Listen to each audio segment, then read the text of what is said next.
Well, to talk more about that, I'm joined by Yossi Mekelberg. He's the Head of International Relations and Social Sciences at Regent University and an Associate Fellow at Chatham House. Thank you very much indeed for joining us. We've seen a furious reaction from across the Arab world, and we've seen concern and criticism from Western countries as well. What has Trump done here? Has he finished off the prospect of any kind of peace deal between Israel and the Palestinians? Well, he definitely didn't help.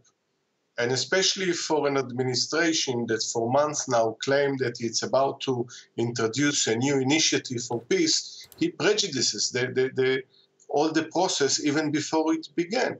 It sided with the Israelis when it comes to Jerusalem, while it's obvious for everyone that any peace agreement between the Israelis and Palestinians, which is viable, which is successful, has to include Jerusalem as the capital of both Israel and Palestine.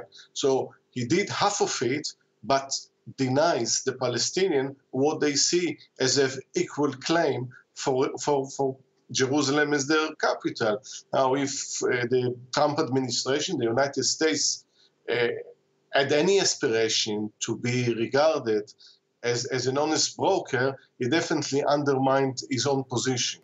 But what about this strange situation with this law that Bill Clinton signed back in 1995, which requires a US president every few months to sign a waiver saying it will not move the US embassy to Jerusalem? Now, Trump's argument is that this is absurd, that Jerusalem is already functioning as the capital of Israel, and that it makes no sense for the United States not to recognize it. What do you make of that argument?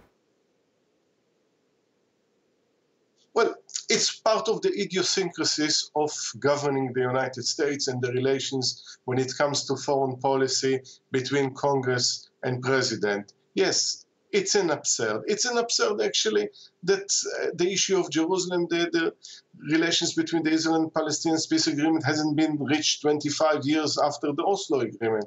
But they did it because it was obvious that this is such an incendiary, this is just an explosive situation.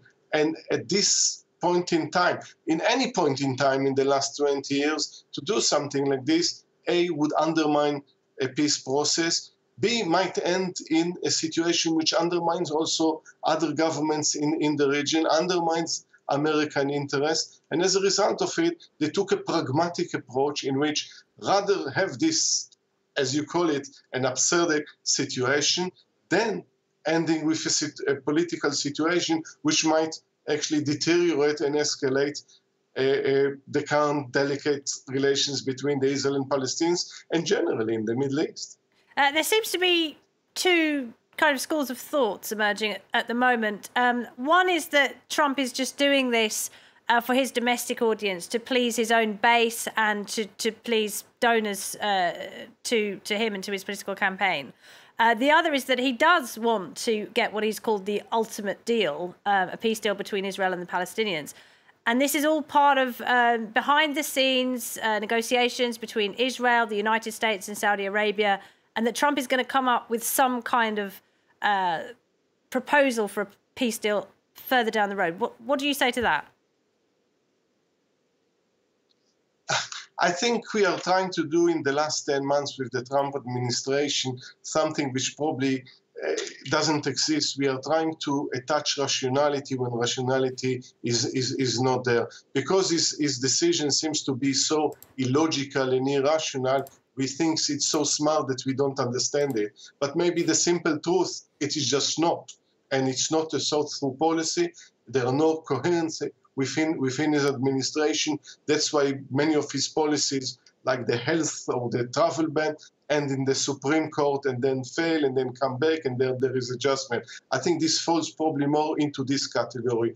I will be nicely surprised if I'm wrong, and this is part of a grand design, a very clever one, which will lead to a peace negotiation, and everyone is in cahoot in order to do that, and this is part of it, but I'm very doubtful this is the case. All right, Yossi Mekelberg, thank you very much indeed.